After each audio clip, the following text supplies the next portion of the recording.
Which of the following vitamins is also known as cobalamin. चलेगा, बता दीजिएगा। अभी थोड़ी देर पहले मैंने आपको बताया था कि कोबालामाइन क्या है। तो विटामिन जो है कोबालामाइन वो कौन सा विटामिन है? पहला ऑप्शन यहां पर देखिएगा विटामिन B11, सेकंड ऑप्शन देखिएगा विटामिन B12, थर्ड ऑप्शन देखिएगा विटामिन B2, फोर्थ ऑप्शन देखिएगा विटामिन B6। चलिएगा, जल्दी से आपको आंसर दीजिएगा, आपको आंसर देना है कि इसका करेक्ट आंसर होगा। चलिए, इस क्वेश्चन का जो बिल्कुल राइट आंसर होता है आपका ऑप्शन नंबर सेकंड बिल्कुल करेक्ट आंसर है। ऑप्शन नंबर सेकंड बिल्कुल करेक्ट आंसर है, विटामिन B12 बिल्कुल करेक्ट आंसर है। इसी को ही अपन कोबालामाइन कहते हैं, इसी को ही अपन क्या कहते हैं? कोबालामाइन कहते हैं। और इसी को ही अपन साइनो कोबालामाइन कहते हैं, साइनो कोबालामाइन कहते हैं। याद रखेगा, कोबालामाइन साइनो कोबालामाइन दोनों ही क्या है? विटामिन B12 है। याद रखेगा, बिल्कुल भूलना नहीं है। इंपोर्टेंट क्वेश्चन है आपके एग्जाम पॉइंट ऑफ व्यू से। चलेगा, आगे बढ़ते हैं, नेक्स्ट क्वेश्चन की बात करते हैं। नेक्स्ट क्वेश्चन है आपका 22 नंबर 22 नंबर क्वेश्चन है। 22 नंबर क्वेश्चन क्या कहता है देखिएगा, समझते हैं, काफी इंपोर्टेंट क्वेश्चन है। Name the vitamin which take part in blood clotting. कौन सा विटामिन जो ब्लड क्लोटिंग के अंदर पार्टिसिपेट करता है, यानी इंपोर्टेंट रोल प्ले करता है ब्लड के क्लोटिंग के रिगार्डिंग, यानी ब्लीडिंग को रोकने के लिए काम करता है। कौन सा विटामिन? चलेगा, पहला ऑप्शन है विटामिन सी, सेकंड ऑप्शन है विटामिन ए, थर्ड ऑप्शन है विटामिन के, फोर्थ ऑप्शन है विटामिन बी। जल्दी से आपका आंसर देना है, क्या करेक्ट आंसर इस क्वेश्चन का होगा।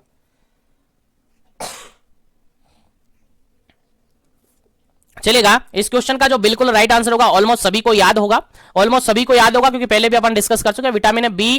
विटामिन के यहां पर सही आंसर है, विटामिन के यहां पर सही आंसर है। ऑप्शन नंबर थर्ड बिल्कुल करेक्ट आंसर है, ऑप्शन नंबर थर्ड बिल्कुल करेक्ट आंसर है। ये जो ब्लीडिंग टेंडेंसी होती है, ब्लीडिंग टेंडेंसी होती है उसको बचाने के लिए, उसको प्रिवेंट करने के लिए काम में आता है, उसको प्रिवेंट करने में काम में आता है विटामिन के, जो कि एक्टिवेट करता है क्लोटिंग फैक्टर 2, 7, 9 और 10। किस क्लोटिंग फैक्टर को एक्टिवेट करता है? सॉरी, विटामिन के किसको एक्टिवेट करता है? क्लोटिंग फैक्टर नंबर 2, 7, 9 और 10 इनको एक्टिवेट करता है और ब्लड का क्लोट बनवाता है। क्या करता है? ब्लड का क्लोट करवाता है, इसलिए ब्लड रुक जाता है। इसलिए क्लोटिंग के रिगार्डेड अगर बात की जाए, ब्लड क्लोटिंग के रिगार्डेड, तो डायरेक्टली आपका आंसर कहा जाता है, कहां जाता है सर? आपका आंसर जाता है विटामिन के पर। लेकिन अगर मिनरल्स की बात की जाए, तो कि कौन सा विटामिन ब्लड क्लोटिंग से रिगार्डेड है, कौन सा मिनरल ब्लड क्लोटिंग से रिगार्डेड है? क्वेश्चन मैंने रिपीट कर दिया, क्वेश्चन मैंने चेंज कर दिया। अब क्वेश्चन के अंदर मैं ऑप्शन भी दे रहा हूं। क्वेश्चन मैंने ये कहा है कि कौन सा मिनरल जो है वो ब्लड के क्लोटिंग से रिगार्डेड है, ब्लड के क्लोटिंग से रिगार्डेड है। ऑप्शन में देता हूं, पहला ऑप्शन यहां पर है आयरन, सेकेंड ऑप्शन यहां पर है आयोडीन, थर्ड ऑप्शन यहां पर है कैल्शियम, फोर्थ ऑप्शन यहां पर है जिंक। चलेगा, अब आपको आंसर देना है कौन सा आयरन ब्लड से क्लोटिंग करवाता है, या कौन सा मिनरल है जो कि ब्लड क्लोट में हेल्प करता है। आपका आंसर क्या जाएगा? फटाफट से आंसर दीजिएगा, फिर आगे बढ़ेंगे नेक्स्ट क्वेश्चन पर। चलेगा, इस क्वेश्चन की अगर अंदर अपन बात करें तो क्वेश्चन जैसा कि आपने क्या पूछा है सर? मिनरल्स पूछा है। तो मिनरल्स की अगर अपन बात करें तो बेसिकली ब्लड क्लोटिंग के रिगार्डेड जो मिनरल्स काम आता है वो आता है आपका कैल्शियम। क्या काम आता है? कैल्शियम, क्योंकि ये ब्लड क्लोटिंग फैक्टर जो है उनके साथ मिलकर ब्लड का क्लोट करवाने का काम करता है। याद रखेगा, भूलना नहीं है बिल्कुल भी, कैल्शियम बिल्कुल जरूरी होता है मिनरल्स, ठीक है? याद रखेगा, भूलना नहीं है। चलेगा, आगे बढ़ते हैं अपन नेक्स्ट क्वेश्चन पर। उम्मीद है यहां तक क्वेश्चन आपको समझ में आ गया होगा। नेक्स्ट क्वेश्चन की बात करते हैं अपन 23 नंबर क्वेश्चन, 23 नंबर क्वेश्चन। और 23 नंबर क्वेश्चन यहां पर ये कहता है कि vitamin C is present in, vitamin C किसके अंदर प्रेजेंट होता है? ऑप्शन के अकॉर्डिंग आपको आंसर देना है, विटामिन सी किसके अंदर प्रेजेंट होता है। पहला ऑप्शन है आपके पास टोमेटो, सेकंड ऑप्शन है आपके पास पपाया, थर्ड ऑप्शन है आपके पास गवावा और फोर्थ ऑप्शन है आपके पास ऑल ऑफ दी अबव। जल्दी से आपको आंसर देना है, क्या इसका करेक्ट आंसर होगा, फिर आगे बढ़ेंगे नेक्स्ट क्वेश्चन पर।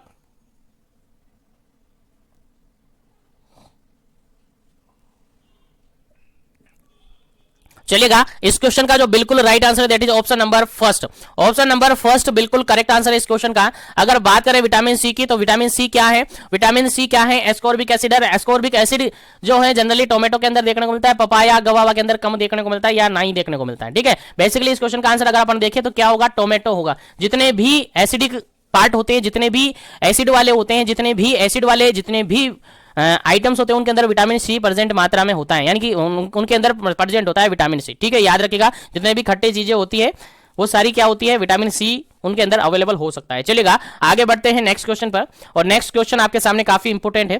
क्वेश्चन यहां पर ये कहता है 24 नंबर क्वेश्चन है, 24 नंबर क्वेश्चन है। क्वेश्चन ये कहता है enlargement of thyroid gland, thyroid gland जो है उसका एनलार्जमेंट हुआ है due to the deficiency of, किसकी डेफिशिएंसी के कारण से जो थायराइड ग्लैंड है उसका एनलार्जमेंट देखने को मिला है। चलेगा, ऑप्शन के अकॉर्डिंग आंसर देना है पोटेशियम, सेकंड ऑप्शन है सोडियम, थर्ड ऑप्शन है आयोडीन, फोर्थ ऑप्शन है कैल्शियम। चलेगा, जल्दी से आपको आंसर देना है, क्या इसका करेक्ट आंसर होगा, क्या इसका करेक्ट आंसर होगा। जो आपकी थायराइड ग्लैंड है उसका एनलार्जमेंट हो गया है, थायराइड ग्लैंड बड़ी हो गई है, तो उसका किसकी डेफिशिएंसी के कारण से होता है, मतलब ऐसा थायराइड ग्लैंड का एनलार्जमेंट किसकी डेफिशिएंसी के कारण से हो सकता है। ऑप्शन के अकॉर्डिंग आंसर देना है पोटेशियम, सोडियम, आयोडीन, कैल्शियम। चलेगा, इस क्वेश्चन का बिल्कुल करेक्ट आंसर बनता है आपका ऑप्शन नंबर थर्ड, बिल्कुल करेक्ट आंसर है। ऑप्शन नंबर थर्ड बिल्कुल करेक्ट आंसर है, आयोडीन। आयोडीन बिल्कुल करेक्ट आंसर है। क्यों है आयोडीन बिल्कुल करेक्ट आंसर, अभी थोड़ी देर पहले इसी सेशन के अंदर मैंने बताया था कि आयोडीन काम कहां पर करता है, किसके लिए काम करता है, थायराइड हार्मोन के कारण। थायराइड जो हार्मोन्स होते हैं वहां पर काम करता है, यानी थायराइड हार्मोन का सीक्रेशन करवाता है, फॉर्मेशन और सीक्रेशन करवाता है। अब अगर आयोडीन की डेफिशिएंसी हो गई है तो क्या थायराइड हार्मोन प्रॉपर्ली सीक्रेट हो पाएंगे, थायराइड हार्मोन सीक्रेट नहीं हो पाएगा तो थायराइड ग्लैंड का क्या होगा, एनलार्जमेंट देखने को मिलेगा। और जनरली ये हाइपोथायरॉयडिज्म की कंडीशन में देखने को मिल सकता है। ठीक है, हाइपोथायरॉयड सॉरी हाइपोथायरॉयडिज्म की कंडीशन में यहां पर ये देखने को मिल सकता है। चलेगा, उम्मीद है यहां तक क्वेश्चन समझ में आ गए होंगे। तो आगे बढ़ते हैं नेक्स्ट क्वेश्चन पर। नेक्स्ट क्वेश्चन है आपका 25 number question, 25 number question. 25 number question क्या कहता है, देखते हैं समझते हैं। 25 नंबर क्वेश्चन कहता है all are the vitamin deficiency disease except, question यहां पर सिंपल सा ये पूछा है कि फॉलोइंग सभी डिजीज है विटामिन की डेफिशिएंसी के कारण से होती हैं, लेकिन एक डिजीज ऐसी है जो कि विटामिन की डेफिशिएंसी के कारण से नहीं होती है। तो कौन सी डिजीज है जो कि विटामिन की डेफिशिएंसी के कारण से नहीं होती है, फटाफट से इस क्वेश्चन का आंसर देना है, फिर राइट आंसर आपको बताया जाएगा। पहला ऑप्शन है मेरास्मस, सेकंड ऑप्शन है रिकेट्स, थर्ड ऑप्शन है स्कर्वी, फोर्थ ऑप्शन है चिलियोसिस। जल्दी से इस क्वेश्चन का आंसर बताना है, फिर करेक्ट आंसर आपको बताया जाएगा, जल्दी कीजिएगा।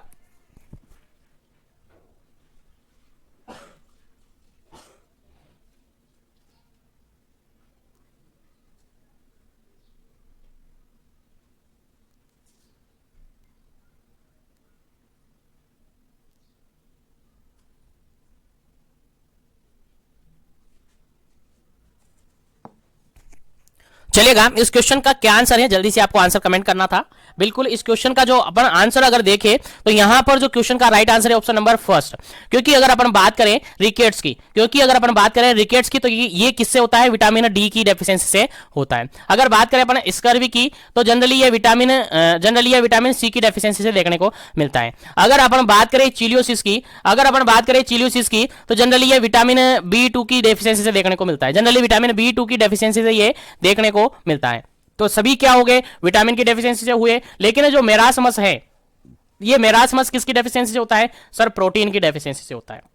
सर हमने पीईएम प्रोटीन एनर्जी माल न्यूट्रिशन की कंडीशन हमने पढ़ी है, प्रोटीन एनर्जी माल न्यूट्रिशन की कंडीशन हमने पढ़ी है। और माल न्यूट्रिशन के अंदर देखने को मिलते हैं दो कंडीशन, बेसिकली दो कंडीशन। सर कौन कौन सी, सर एक देखने को मिलती है क्वाशियोरकर और दूसरी देखने को मिलती है सर मेरास्मस। इसीलिए ये जो मेरास्मस है यहां पर गलत ऑप्शन है, इसलिए आपका राइट आंसर क्या हो जाता है, ऑप्शन नंबर फर्स्ट मेरास्मस बिल्कुल सही आंसर हो जाता है। क्योंकि ये यहां पर किसकी डेफिशिएंसी से नहीं होता है, विटामिन की डेफिशिएंसी से नहीं होता है, ये प्रोटीन की डेफिशिएंसी से होता है, और जिसको अपन पीईएम माल न्यूट्रिशन के अंदर पढ़ते हैं। ठीक है, उम्मीद है यहां तक आपको समझ में आ गया होगा। तो आगे बढ़ते हैं नेक्स्ट क्वेश्चन पर। नेक्स्ट क्वेश्चन है आपको 26 नंबर क्वेश्चन, 26 नंबर क्वेश्चन है, और उम्मीद है क्वेश्चन आपको समझ में आएगा। चलेगा, क्वेश्चन देखते हैं। Calcium deposition in the soft tissue is due to, calcium deposition जो होता है सॉफ्ट टिश्यू के अंदर वो किसकी डेफिशिएंसी से होता है, कैल्शियम डिपोजिशन जनरली किसकी डेफिशिएंसी से होता है। जल्दी से आपको आंसर देना है, क्या इसका करेक्ट आंसर है। ऑप्शन नंबर फर्स्ट यहां पर है, just a minute, option number first यहां पर है deficiency of vitamin D, option number second यहां पर है excessive of vitamin D, third option है यहां पर deficiency of vitamin C, fourth option है यहां पर एक्सेस ऑफ विटामिन सी। जल्दी से आपको आंसर देना है, क्या इसका करेक्ट आंसर है।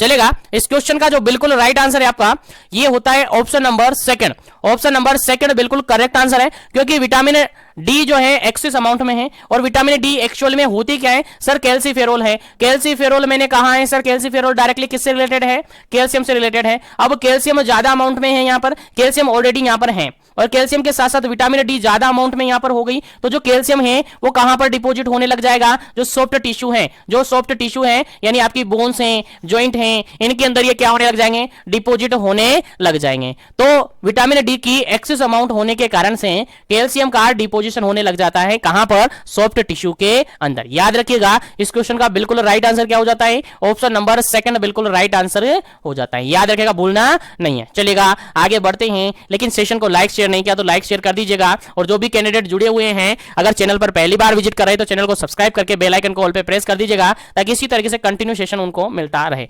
चलेगा नेक्स्ट क्वेश्चन की अगर अपन बात करें, नेक्स्ट क्वेश्चन की अगर अपन बात करें, नेक्स्ट क्वेश्चन है 27 नंबर क्वेश्चन। नेक्स्ट क्वेश्चन क्या कहता है देखिएगा, समझते हैं, क्वेश्चन पढ़ते हैं।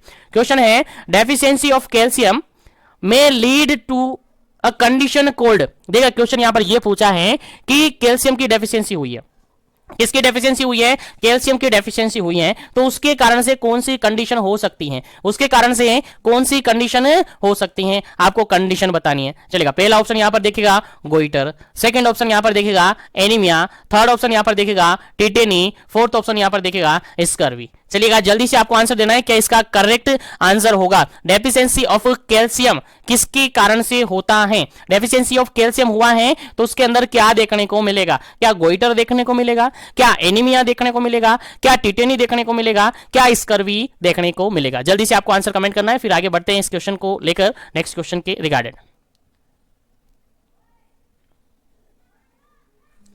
चलेगा इस क्वेश्चन का जो बिल्कुल राइट आंसर है that is option number third, बिल्कुल करेक्ट आंसर है। टीटेनी यहां पर देखने को मिलेगा, क्योंकि जनरली अपन देखें तो गोइटर किसकी डेफिशिएंसी से होता है सर, गोइटर आयोडीन की डेफिशिएंसी से होता है। हमें याद है सर, गोइटर किसकी डेफिशिएंसी से होता है, आयोडीन की डेफिशिएंसी से होता है। सर एनीमिया की अगर बात करें तो एनीमिया आयरन की डेफिशिएंसी से होता है, किसकी डेफिशिएंसी से, आयरन की डेफिशिएंसी से। और स्कर्वी की अगर बात करें तो सर विटामिन सी की डेफिशिएंसी से होता है। तो सर जो टिटेनी है वो किसकी डेफिशिएंसी के कारण से होता है सर, ये डेफिशिएंसी के कारण से होता है कैल्शियम की डेफिशिएंसी के कारण से, कैल्शियम की डेफिशिएंसी या फिर विटामिन डी की डेफिशिएंसी के कारण देखने को मिल सकता है।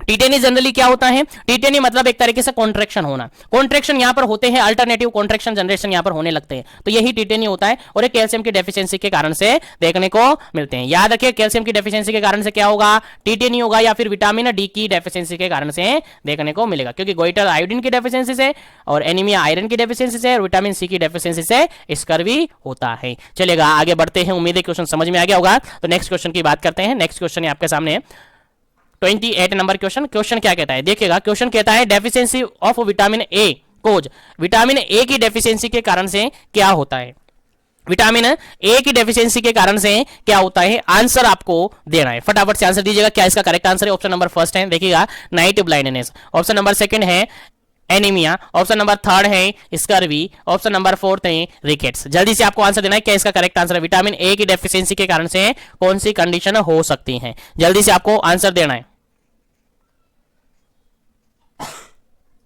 देखिए पहला ऑप्शन यहां पर है बिल्कुल correct answer, that is night blindness. क्या होता है, नाइट ब्लाइंडनेस विटामिन ए की डेफिशिएंसी से देखने को मिलता है। अगर एनीमिया की बात करें तो ये आयरन की डेफिशिएंसी से देखने को मिलता है, स्कर्वी की बात करें तो विटामिन सी की डेफिशिएंसी से देखने को मिलता है, रिकेट्स से बात करें तो विटामिन डी की डेफिशिएंसी से देखने को मिलता है, और जो नाइट ब्लाइंडनेस है वो विटामिन ए की डेफिशिएंसी से आपका देखने को मिलता है। उम्मीद है समझ में आ गया होगा। चलेगा आगे बढ़ते हैं अपन नेक्स्ट क्वेश्चन पर, आगे बढ़ते हैं नेक्स्ट क्वेश्चन पर। सेशन को लाइक शेयर करते रहिए, और जो भी चैनल पर पहली बार विजिट कर रहे हैं, बार बार विजिट करते हैं, चैनल को सब्सक्राइब नहीं किया है तो कर लीजिएगा, ताकि इसी तरीके से कंटिन्यू सेशन उनको मिलता रहे। चलेगा नेक्स्ट क्वेश्चन की अगर अपन बात करें तो नेक्स्ट क्वेश्चन है 29 नंबर क्वेश्चन। काफी इजी सा क्वेश्चन है, बस थोड़ा सा आपको समझना है, इजीली आपको समझ में आ जाएगा। देखिए क्वेश्चन यहां पर ये कहता है marasmus and kwashiorkor are both disease occurring in infant due to deficiency of which nutrient. Question समझ में आ गया, क्वाशोरकर और मेरास्मस जनरली जो डिजीज कंडीशन है वो इन्फेंट के अंदर देखने को मिलती है, तो किसकी डेफिशिएंसी के कारण से वो देखने को मिलती है, कौन से न्यूट्रिएंट की डेफिशिएंसी के कारण से वो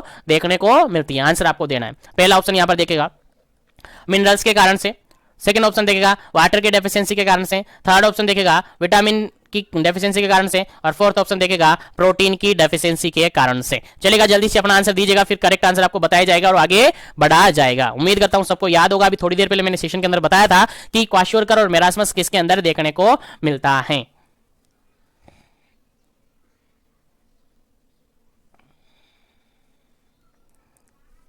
चलेगा, इस क्वेश्चन का जो बिल्कुल राइट आंसर है that is option number D, बिल्कुल राइट आंसर है। प्रोटीन की डेफिशिएंसी के कारण से आपका क्वाशियोरकर और मेरास्मस देखने को मिलता है। और अभी मैंने थोड़ी देर पहले मैंने कहा था कि जो इन्फेंट्स होते हैं उनके अंदर जो प्रोटीन एनर्जी माल न्यूट्रिशन देखने को मिलता है, क्या देखने को मिलता है? माल न्यूट्रिशन देखने को मिलता है, प्रोटीन एनर्जी माल न्यूट्रिशन, जिसके अंदर क्वाशियोरकर और मेरास्मस दोनों कंडीशन देखने को मिलती है। क्वेश्चन आपसे ये पूछा था कि मेरास्मस और क्वाशियोरकर जो कंडीशन है वो इन्फेंट के अंदर होता है, किसकी डेफिशिएंसी के कारण से होता है? तो आपका डायरेक्ट आंसर क्या जाएगा सर? प्रोटीन की डेफिशिएंसी के कारण से होगा। प्रोटीन और कैलोरी की डेफिशिएंसी के कारण से होता है, लेकिन ऑप्शन में केवल प्रोटीन है, तो प्रोटीन अपना सही आंसर होगा। क्या होगा? प्रोटीन अपना यहां पर सही आंसर होगा। तो 29 नंबर क्वेश्चन का आपका करेक्ट आंसर क्या हो जाता है?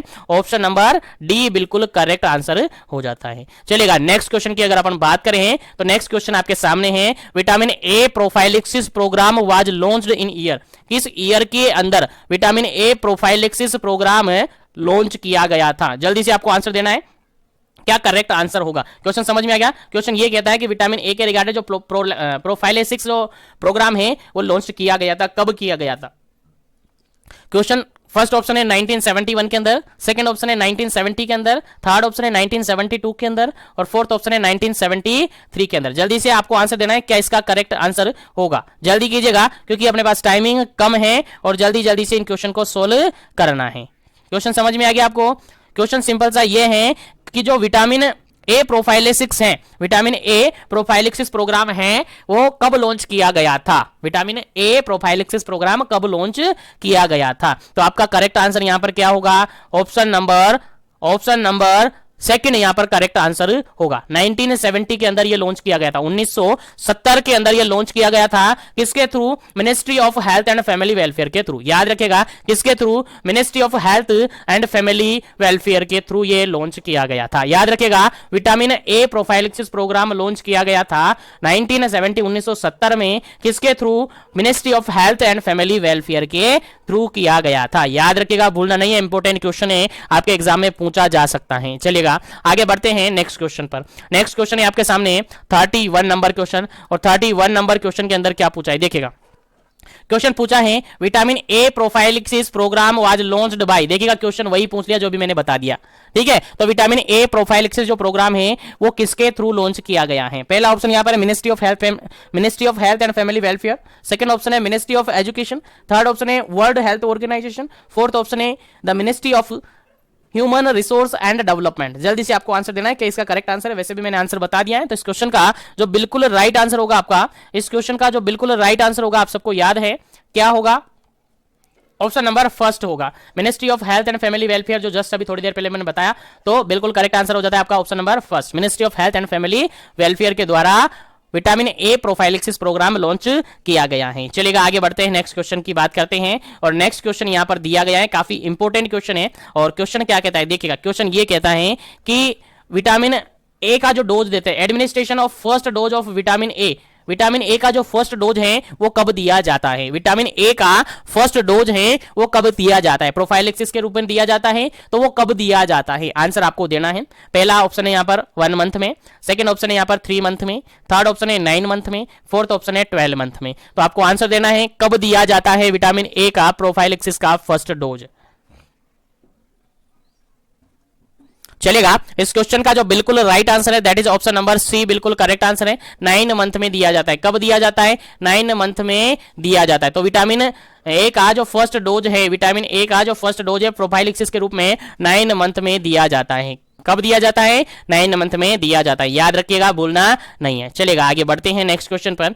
और नेक्स्ट क्वेश्चन आपके सामने है, काफी इंपॉर्टेंट है, 33 नंबर क्वेश्चन है। 33 नंबर क्वेश्चन है और क्वेश्चन कहता है the national goitre control programme was launched by the government of India, by the government of India.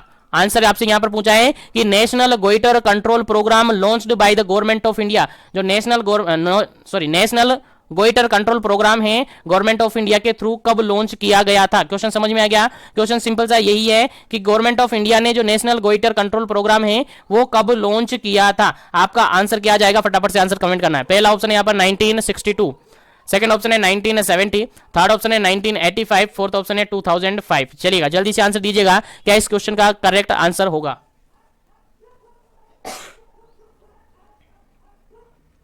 चलेगा इस क्वेश्चन का जो बिल्कुल करेक्ट आंसर होगा that is option number first, बिल्कुल करेक्ट आंसर होगा। 1962 बिल्कुल करेक्ट आंसर है। 1962 बिल्कुल करेक्ट आंसर है। जो नेशनल गोइटर कंट्रोल प्रोग्राम है वो कब लॉन्च किया गया था गवर्नमेंट ऑफ इंडिया ने? 1962 के अंदर, 1962 के अंदर, 1962 के अंदर दिया गया था। चलेगा आगे बढ़ते हैं नेक्स्ट क्वेश्चन पर, और नेक्स्ट क्वेश्चन आपके सामने काफी इंपॉर्टेंट है। देखिएगा क्वेश्चन ये कहता है mid day meal programme was initiated in year.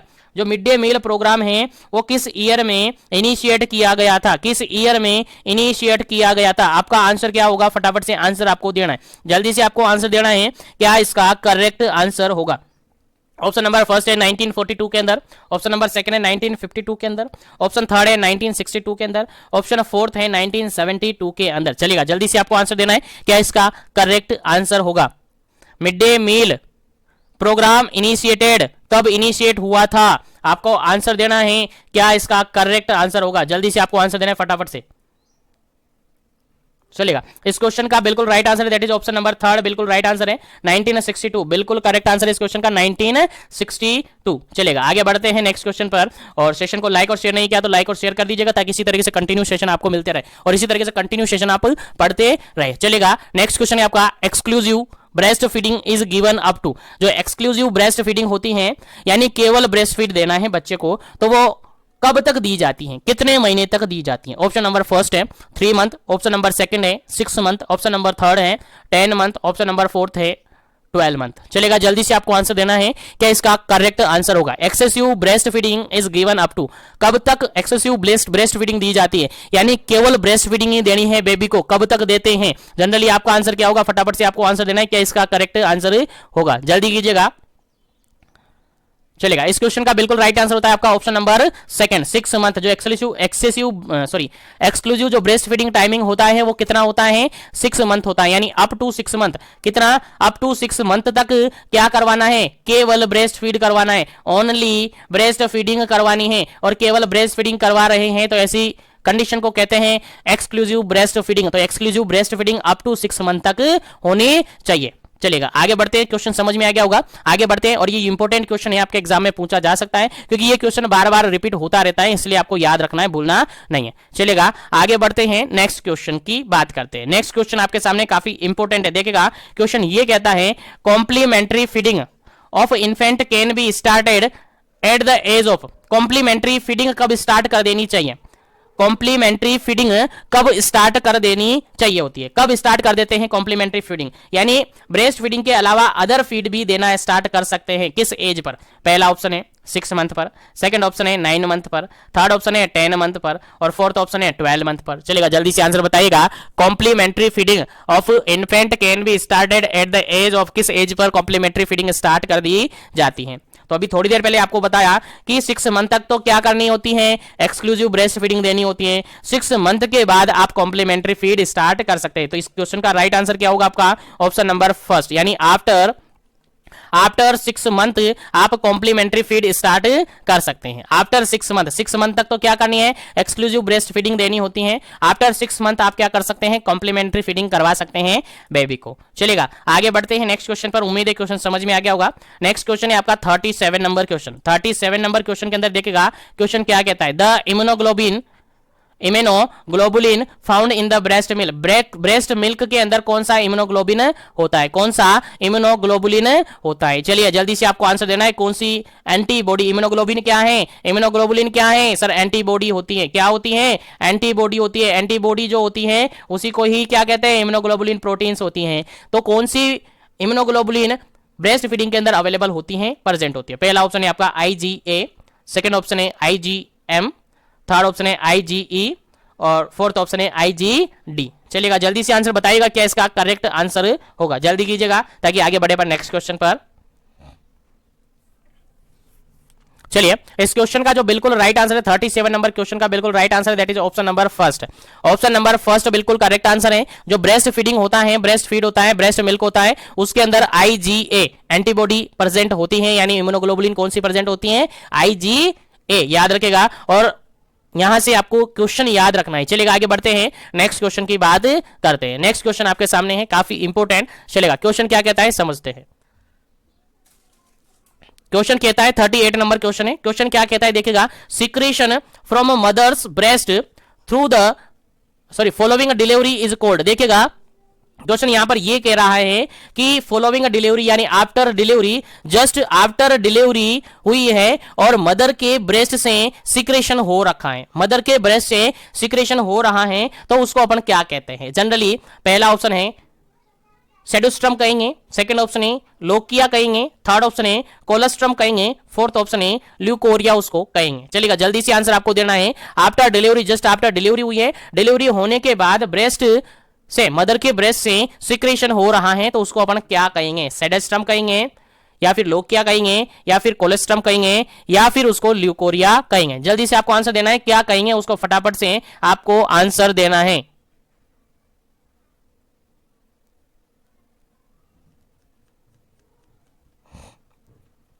चलिएगा जल्दी से आपको आंसर देना है, क्या इसका करेक्ट आंसर होगा। तो देखिएगा इस क्वेश्चन का जो बिल्कुल करेक्ट आंसर होगा आपका ऑप्शन नंबर थर्ड बिल्कुल करेक्ट आंसर होगा। ऑप्शन नंबर सी बिल्कुल करेक्ट आंसर होगा। क्या कहेंगे? कोलेस्ट्रम कहेंगे। Approximately after, just after delivery 1 to 3 day, 1 to 3 days, 3 दिन तक जो ब्रेस्ट मिल्क होता है उसको कोलेस्ट्रम कहा जाता है। क्या कहा जाता है? कोलेस्ट्रम कहा जाता है। यानी फ्यू डे, यानी 1 से लेकर 3 दिन तक, यानी आफ्टर डिलीवरी 3 डेज तक जो ब्रेस्ट मिल्क होता है उसको जनरली कोलेस्ट्रम कहा जाता है। याद रखिएगा, भूलना नहीं है। चलेगा आगे बढ़ते हैं नेक्स्ट क्वेश्चन पर, आगे बढ़ते हैं नेक्स्ट क्वेश्चन पर। नेक्स्ट क्वेश्चन आपके सामने है, काफी इंपोर्टेंट 39 नंबर क्वेश्चन है। 39 नंबर क्वेश्चन क्या कहता है देखिए समझते हैं। क्वेश्चन कहता है breast feeding should be started after the birth.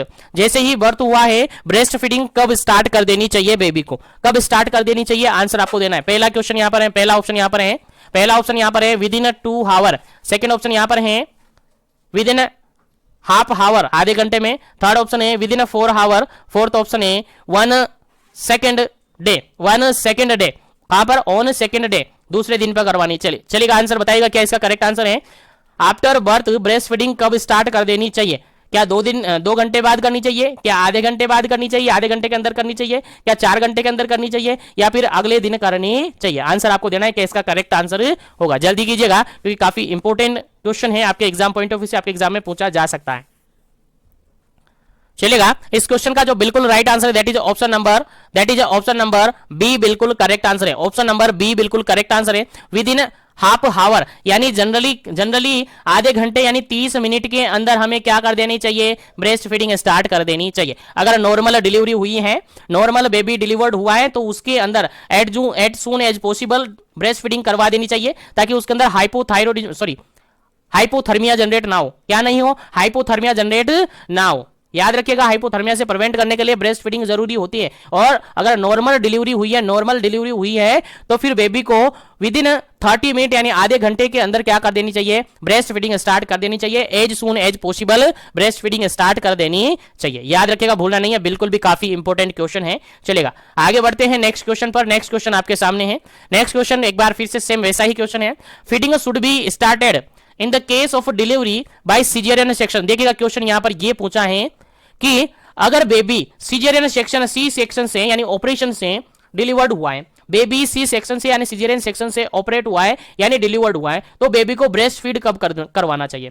Baby को फीडिंग कब देनी चाहिए? ऑप्शन के अकॉर्डिंग आंसर देना। पहला ऑप्शन है 30 मिनट्स, सेकंड ऑप्शन है 1 आवर, थर्ड ऑप्शन है 3 आवर, फोर्थ ऑप्शन है 4 आवर। चलिएगा जल्दी से आपको आंसर देना है। अगर बेबी हुआ है सी सेक्शन से यानी सिजेरियन सेक्शन से डिलीवर्ड, तो ब्रेस्ट फीडिंग कब स्टार्ट करनी चाहिए? आपका क्या आंसर होगा? जल्दी से आपको आंसर देना है, फिर आगे बढ़ते हैं नेक्स्ट क्वेश्चन पर। चलिए जल्दी से कीजिएगा क्योंकि क्वेश्चंस अभी काफी सारे हैं और हमारा टारगेट है आज ब्लॉक के सारे क्वेश्चन सोल्व करने। पूरे ब्लॉक के सारे क्वेश्चन हमें सोल्व करने हैं आज के इस एक सेशन के अंदर। चलेगा इस क्वेश्चन का बिल्कुल राइट आंसर होता है आपका ऑप्शन नंबर डी बिल्कुल करेक्ट आंसर है। यानी 4 आवर के अंदर हमें क्या कर देना चाहिए, ब्रेस्ट फीड स्टार्ट कर देना चाहिए जब सीजेरियन सेक्शन से डिलीवरी हुई है। और जनरली इसको अपन 3 to 4 आवर अपन मान लेते हैं, 3 to 4 आवर, 3 से 4 घंटे के अंदर क्या कर देनी चाहिए, ब्रेस्ट फीडिंग स्टार्ट कर देनी चाहिए अगर सीजेरियन सेक्शन हुआ है तो, सी सेक्शन से अगर डिलीवरी हुई है तो। चलेगा आगे बढ़ते हैं नेक्स्ट क्वेश्चन पर। उम्मीद है यहां तक सभी क्वेश्चन आपको समझ में आ रहे होंगे। चलेगा नेक्स्ट क्वेश्चन आपके सामने है, काफी इंपॉर्टेंट है। देखिए क्वेश्चन यहां पर ये है, क्वेश्चन यहां पर ये कहता है which nutrients is often given to infant at birth। Birth के टाइमिंग में जैसे ही बर्थ हुआ है बेबी को, तो जैसे ही बर्थ हुआ है बेबी का उसको कौन सा न्यूट्रिएंट्स दिया जाता है। पहला ऑप्शन देखेगा यहाँ पर प्रोटीन, सेकंड ऑप्शन यहाँ पर देखेगा विटामिन सी, थर्ड ऑप्शन यहाँ पर देखेगा आयरन और फोर्थ ऑप्शन यहाँ पर देखेगा विटामिन के। चलेगा जल्दी से आपको आंसर देना है, जैसे ही बेबी का बर्थ हुआ है उसको कौन सा न्यूट्रिएंट अवेलेबल करवाया जाता है, कौन सा न्यूट्रिएंट दिया जाता है। चलेगा आंसर आपको देना है, फटाफट से आंसर कमेंट कीजिएगा क्या इसका करेक्ट आंसर होगा। जल्दी से आंसर देना है, जैसे ही आपका बर्थ हुआ है, जैसे ही बेबी का बर्थ हुआ है तो सबसे पहले उसको कौन सा न्यूट्रिएंट दिया जाता है, प्रोटीन दिया जाता है या फिर उसको विटामिन सी दिया जाता है या फिर उसको आयरन दिया जाता है या फिर उसको विटामिन के दिया जाता है। जल्दी से आंसर कमेंट करना है क्या उसका करेक्ट आंसर होगा, फटाफट से आंसर कमेंट कर दीजिएगा क्या उसका करेक्ट आंसर होगा। उम्मीद है सभी को याद है, और जिसको याद नहीं है वो याद रखे, जैसे ही बर्थ होता है बेबी का उसको विटामिन के दिया जाता है। ऑप्शन नंबर फोर्थ बिल्कुल करेक्ट आंसर है, विटामिन के दिया जाता है। क्यों दिया जाता है विटामिन के, मैं बार बार बोल रहा हूं, जो ब्लीडिंग टेंडेंसी होती है उससे बचाने के लिए, ब्लीडिंग टेंडेंसी से बचाने के लिए बेबी को क्या दिया जाता है, विटामिन के दिया जाता है, विटामिन के दिया जाता है, ताकि क्योंकि बेबी का जैसे ही बर्थ होता है तो ऐसी कंडीशन में जो बेबी की इंटेस्टाइन होती है, बेबी की जो इंटेस्टाइन होती है, स्पेशली जो लार्ज इंटेस्टाइन होती है, वो कैसी होती है, स्ट्राइल होती है। कैसी होती है, स्ट्राइल होती है, यानी उसके अंदर जो नॉर्मल बैक्टीरियल फ्लोरा होता है वो एब्सेंट होता है। कैसा होता है,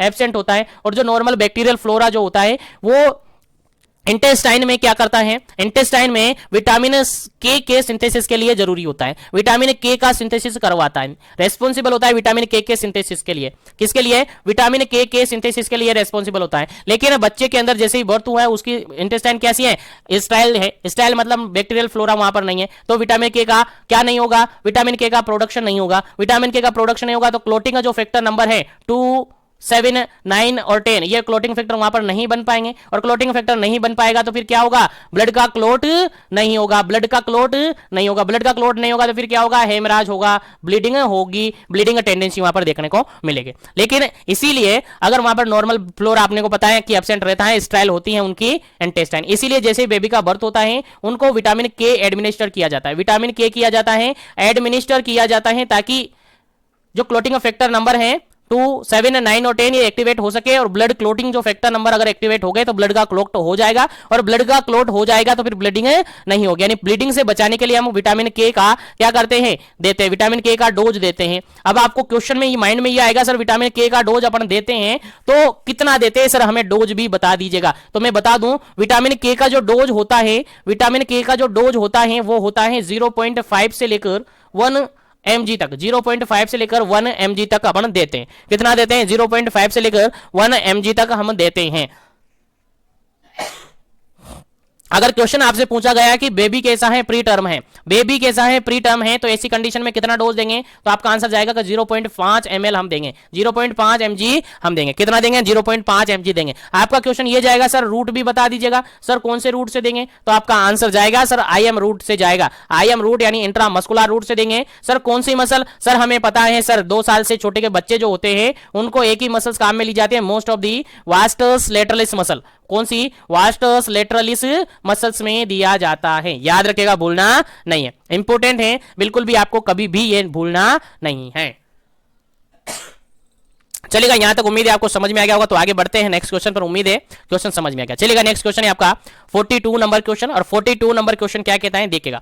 42 नंबर क्वेश्चन ये है, how many time a day do newborn generally need to feed. Question यहां पर ये कहता है कि न्यूबॉर्न बेबी को एक दिन के अंदर जनरली कितनी बार ब्रेस्ट फीड देना चाहिए। क्वेश्चन समझ में आ गया। क्वेश्चन ये कहता है कि नॉर्मल जो बेबी है, न्यूबॉर्न बेबी है, उसको एक दिन में जनरली कितनी बार ब्रेस्ट फीडिंग करवानी चाहिए।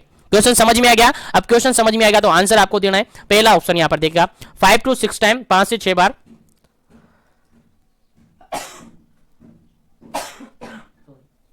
सेकंड ऑप्शन है यहाँ पर 3 to 4 टाइम, थर्ड ऑप्शन है यहाँ पर 8 to 12 टाइम, फोर्थ ऑप्शन है यहाँ पर 9 to 10 टाइम। चलेगा, जल्दी से आपको आंसर देना है, क्या इसका करेक्ट आंसर होगा। How many time a day do newborn generally need to feed, कितनी बार, एक दिन में कितनी बार बेबी को ब्रेस्ट फीडिंग करवानी चाहिए।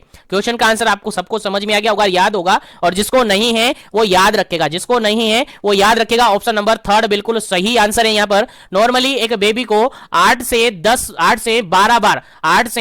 12 बार 8 to 12 टाइम ब्रेस्ट फीडिंग करवानी चाहिए एक दिन के अंदर। जनरली आपको याद रखना है 8 to 12 टाइम। चलेगा, आगे बढ़ते हैं। उम्मीद है यहां तक क्वेश्चन आपको समझ में आ गए होंगे। चलेगा, और सेशन को लाइक और शेयर करते रहिएगा। जो भी कैंडिडेट पहली बार चैनल पर विजिट कर रहे हैं वो चैनल को सब्सक्राइब जरूर कर लीजिएगा, ताकि इसी तरीके से कंटिन्यू सेशन वो ले सके और कंटिन्यू सेशन का वो बेनिफिट ले सके। चलेगा, नेक्स्ट क्वेश्चन पर डिस्कस करते हैं। नेक्स्ट क्वेश्चन है आपका 43 नंबर। नेक्स्ट क्वेश्चन है 43 नंबर, और 43 नंबर क्वेश्चन क्या कहता है देखते हैं। चलिए, क्वेश्चन ये कहता है, 43 नंबर क्वेश्चन है, pregnant women should follow a diet, pregnant lady को कौन सी डाइट फॉलो करनी चाहिए। पहला ऑप्शन है, ऑप्शन के अकॉर्डिंग आंसर देना है। Consisting mainly of daily product, mainly of daily product वहां पर कंसिस्ट होना चाहिए। उसके अलावा सेकंड ऑप्शन है that contain no fat, fat contain नहीं होना चाहिए। थर्ड ऑप्शन यहां पर that nutritious consisting of the variety of food होना चाहिए। थर्ड ऑप्शन है that include the twice as many calorie. चलेगा, क्वेश्चन यहां पर देखिएगा, क्वेश्चन के अंदर जो ऑप्शन आपको मिल रहे हैं वो आपको सभी सही लगेंगे, लेकिन सबसे सही से आंसर देना है। फर्स्ट प्रायोरिटी में आप क्या करेंगे, क्या सही होगा प्रेग्नेंट वुमेन के लिए, क्या प्रेग्नेंट वुमेन है कौन सी डाइट को फॉलो करेगी, सबसे सही आंसर आपको देना है। हालांकि सभी ऑप्शन आपको सही लगेंगे, लेकिन सबसे सही आंसर आपको चूज करना है। जल्दी से आपको आंसर देना है, फटाफट कीजिएगा ताकि क्वेश्चन को आगे बढ़ाएं, नेक्स्ट सेशन के अंदर, नेक्स्ट क्वेश्चन के अंदर चलेगा। इस क्वेश्चन का जो बिल्कुल राइट आंसर होगा वो होगा option number third, that nutritious consisting of variety of food. ऐसा नहीं है सिमिलर फूड खाते गए, डेली एक ही फूड का है, नहीं, वेराइटी ऑफ फूड लेना पड़ेगा। प्रेग्नेंट लेडी है तो उसके अंदर वेराइटी ऑफ फूड की जरूरत पड़ती है। बिल्कुल सही आंसर है, बिल्कुल सही आंसर है। प्रेग्नेंट वुमेन की जो डाइट होती है वो वेराइटी ऑफ फूड की होनी चाहिए, अलग अलग फूड उसमें होने चाहिए। उसके अंदर फैट नहीं होना चाहिए, ये लिखा हुआ है। उसके अलावा ये डेली प्रोडक्ट होना चाहिए, उसके अलावा ट्वाइस मेनली कैलोरी होना चाहिए। लेकिन सबसे सही जो अगर आंसर अपन देखते हैं फर्स्ट प्रायोरिटी में, तो ऑप्शन क्या हो जाता है कि जो न्यूट्रिशियस जो कंसिस्टिंग है उसमें वेराइटी ऑफ फूड होना चाहिए। बिल्कुल सही आंसर ऑप्शन नंबर थर्ड। चलेगा, आगे बढ़ते हैं नेक्स्ट क्वेश्चन पर। उम्मीद है यहां तक क्वेश्चन आपको समझ में आ गए होंगे। नेक्स्ट क्वेश्चन है आपका 44 नंबर क्वेश्चन। नेक्स्ट क्वेश्चन है आपका 44 नंबर क्वेश्चन, और 44 नंबर क्वेश्चन क्या कहता है देखिए, समझते हैं। 44 नंबर क्वेश्चन आपका कहता है, which is the most important hormone of our body use to take breast, use to make breast. देखिए क्वेश्चन यहां पर ये समझ में आ गया होगा आपको, क्वेश्चन समझ में आ गया होगा बिल्कुल इजीली। क्वेश्चन यहां पर सीधा सा ये कहा गया है कि कौन सा इंपोर्टेंट हार्मोन है जो कि ब्रेस्ट मिल्क को मेक करवाता है, यानी आपकी बॉडी उसको यूज करती है मेक टू ब्रेस्ट मिल्क को बनाने में मदद करती है, ब्रेस्ट मिल्क को बनाने में काम में लेती है। वो कौन सा हार्मोन है। चलेगा, पहला ऑप्शन यहां पर देखेगा एस्ट्रोजन, सेकंड ऑप्शन यहां पर देखेगा प्रोलैक्टिन हार्मोन, थर्ड ऑप्शन यहां पर देखेगा प्रोजेस्टेरोन हार्मोन, और फोर्थ ऑप्शन यहां पर देखेगा इंसुलिन हार्मोन। चलिए जल्दी से आंसर आपको देना है, क्या करेक्ट आंसर होगा यहां पर, कौन सा हार्मोन है जो कि मिल्क को फॉर्मेशन के लिए, सिंथेसिस के लिए जरूरी होता है। इंपोर्टेंट हार्मोन आपको बताना है। जल्दी से आंसर दीजिएगा, क्या इसका करेक्ट आंसर होगा, फिर आंसर बताया जाएगा और आगे बढ़ा जाएगा। चलेगा, इस क्वेश्चन का जो बिल्कुल राइट आंसर होगा that is option number second, बिल्कुल करेक्ट आंसर होगा। ऑप्शन नंबर सेकंड बिल्कुल करेक्ट आंसर होगा। जो प्रोलैक्टिन हार्मोन है ये क्या करवाता है, ब्रेस्ट मिल्क यानी मिल्क का सिंथेसिस करवाता है, सिंथेसिस के लिए जरूरी होता है। ब्रेस्ट मिल्क का सिंथेसिस के लिए जरूरी होता है और उसके सीक्रेशन के लिए जरूरी होता है। ब्रेस्ट मिल्क के सीक्रेशन और सिंथेसिस के लिए जरूरी होता है आपका प्रोलैक्टिन हार्मोन। इसीलिए इस क्वेश्चन का बिल्कुल राइट आंसर क्या हो जाता है आपका सेकंड नंबर ऑप्शन। क्या हो जाता है, बिल्कुल ऑप्शन नंबर सेकंड बिल्कुल करेक्ट आंसर हो जाता है इस क्वेश्चन का। चलेगा, आगे बढ़ते हैं नेक्स्ट क्वेश्चन पर। उम्मीद है यहां तक आपको सभी क्वेश्चन समझ में आ गए होंगे। चलेगा, नेक्स्ट क्वेश्चन है आपका, विच is the most important hormone for the milk ejection. चलेगा, फॉर्मेशन हो गया है, अब मिल्क का जो इजेक्शन होता है, मिल्क का जो सीक्रेशन होता है, उसके रिगार्डेड कौन सा हार्मोन इंपोर्टेंट होता है। चलिए आंसर आपको देना है। पहला ऑप्शन है यहां पर ऑक्सीटोसिन, सेकंड ऑप्शन है यहां पर एस्ट्रोजन, थर्ड ऑप्शन है यहां पर प्रोलैक्टिन, फोर्थ ऑप्शन है यहां पर प्रोजेस्टेरोन। चलेगा, जल्दी से आपको आंसर देना है, क्या इसका सही आंसर होगा, करेक्ट आंसर देना है। बिल्कुल करेक्ट आंसर क्या होगा, विच is the most important hormone for the milk ejection. Milk secretion या मिल्क इजेक्शन के लिए कौन सा हार्मोन बिल्कुल जरूरी है, इंपोर्टेंट है। चलेगा, इस क्वेश्चन का राइट आंसर हो जाता है आपका ऑप्शन नंबर फर्स्ट ऑक्सीटोसिन, जो कि मिल्क के इजेक्शन के लिए या मिल्क के इजेकुलेशन के लिए या मिल्क के सिक्रेशन के लिए इंपोर्टेंट माना जाता है। याद रखेगा, मिल्क के इजेक्शन या इजेकुलेशन या फिर सिक्रेशन के लिए इंपोर्टेंट माना जाता है, दैट इज ऑक्सीटोसिन हार्मोन। कौन सा हार्मोन? Oxytocin hormone. याद रखेगा, भूलना नहीं है बिल्कुल भी, काफी इंपोर्टेंट हार्मोन है।